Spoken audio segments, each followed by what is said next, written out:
To back up to Pittsburgh, would you? No. Hi, Western Michigan, Wayne Hoagland here. Hope you've had a nice summer and looking forward to a good, active fall coming up. Wanted to catch up with you on things that have been happening in the diocese. There's a lot of stuff that's been taking place over the course of this year and some exciting things that are coming up. So, as of the beginning of this year, we have begun a process of reorganizing the diocese. In that process, we have hired 3 canon missioners. Bill Spade is the canon missioner for the southern region. Val Ambrose is the canon missioner for the central, and Ann Hallmark is the canon missioner in the northern tier. Part of the resolution that was passed unanimously at our last convention was to create these regions so that we as a diocese can put as much resource as possible into our congregations to help each one, regardless of its size, do more than just exist, but actually thrive. We are seeking to develop a tool for vitality, an assessment tool that we hope to be bringing to convention for you to look at and begin to engage with in the coming year through the canon missioners. Where do we need to plug gaps? Where do we need to improve? And what do we need to help us do that? Once we identify those needs, find and develop you, our members of our diocese, to organize in what we might call consulting groups, teams of folk who can go and help a congregation with auditing or pastoral care or stewardship, any number of things that we find we might have need for, that we can actually employ the ministry and talent and the capacity that already exists among us. We are in the midst of seeking to relocate our offices, the central office to Grand Rapids, the greater Grand Rapids area. We're working with Holy Trinity in Wyoming to develop the rectory that's part of their property into offices for me and staff that will be located there.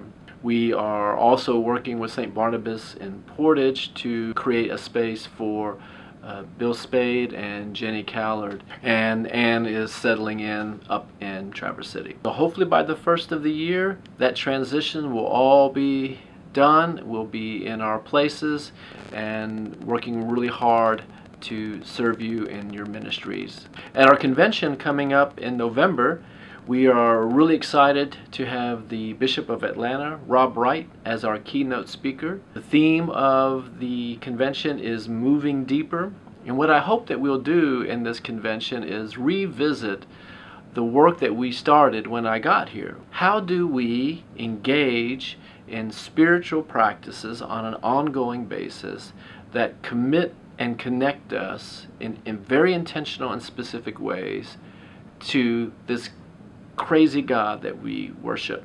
How do we develop rules of life and practices that help us stay focused and centered and grounded in God so that we can be clear of what God is calling us to do?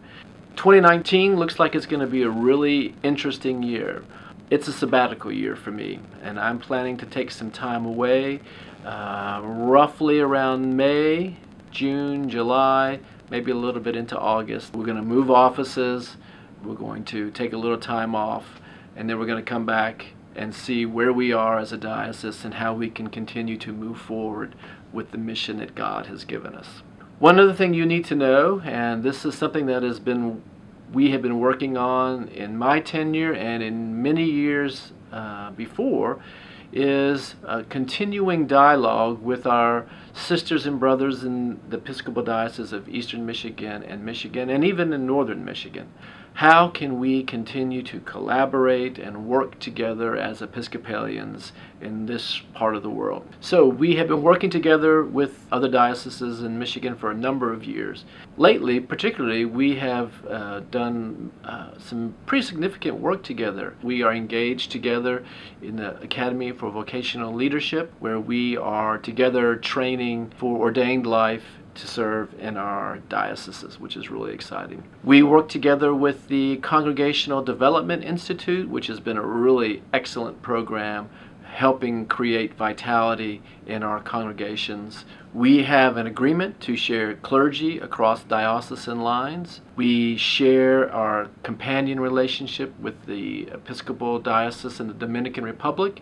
We have worked together on dismantling and eliminating racism. We share the disciplinary board that focuses on Title IV disciplinary issues with clergy. We've also done a lot of work with youth and young adults. We share Katie Forsythe with the Eastern Diocese, who is our canon for evangelism and networking and doing a great job. She's doing this.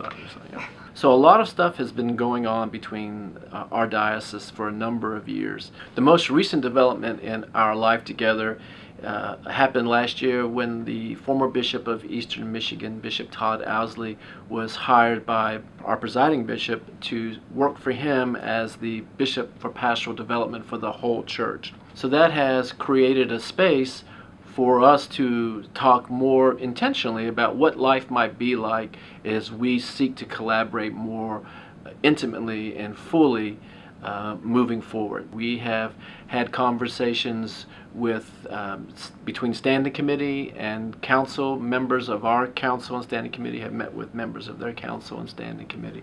So throughout the last year, we've been working really hard to discern how we can continue to work together in multiple areas. If there's any opportunity for us to collaborate, what might that look like? As a bishop in the church, it's my duty, I believe, and my calling to seek ways to bring people together. And so this just seems to be a natural process that makes perfect sense. The Diocese of Eastern Michigan in this last year has done a lot of discernment locally, and at a recent gathering they sorted out 3 possibilities that they would like to pursue moving forward.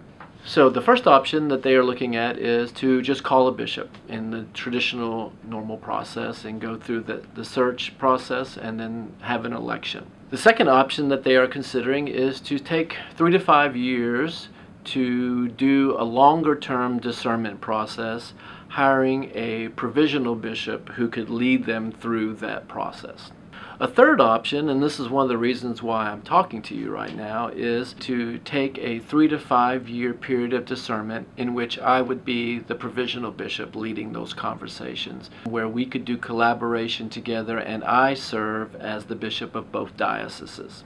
So what that might look like is still remains to be seen. The Diocese of Eastern Michigan has their convention coming up, and this will be a subject of conversation that they will discern and pray and decide. That will give us an opportunity to reflect ourselves on how we might want to respond to if option 3 is chosen. Over the next few weeks and months, we will be having our pre-convention meetings to discuss the things that will be happening or coming up in our convention, and this will give us an opportunity to reflect on where Eastern Michigan is and what the possibility of option 3 might look like for us and how you feel about that. Eastern Michigan will have their convention in October, the last week in October, just before us, where they will decide which path they want to choose going forward, and then we'll have an opportunity to discern how we want to engage in collaborative efforts moving forward with them after that. It's very important that you understand that regardless of which path they choose, we support Eastern Michigan in their discernment, and we will continue to work with them as brothers and sisters of Christ and Episcopalians who have a bright future in this part of the world. Where we are as a diocese is really exciting. We have learned to adapt and to respond and discern what the Spirit is saying to us, and it is leading us into creative, exciting new ministries and a sense of community that I think is palpable and exciting. I ask your prayers for the Diocese of Eastern Michigan as they discern God's will moving forward, and for me and for their standing committee and council as we also continue to see where God is leading us. This is an exciting time to be an Episcopalian in Michigan. We have a bright future ahead of us and lots of exciting things coming our way. God bless you and God keep you. May God's face smile upon you and may you be blessed. Thank you.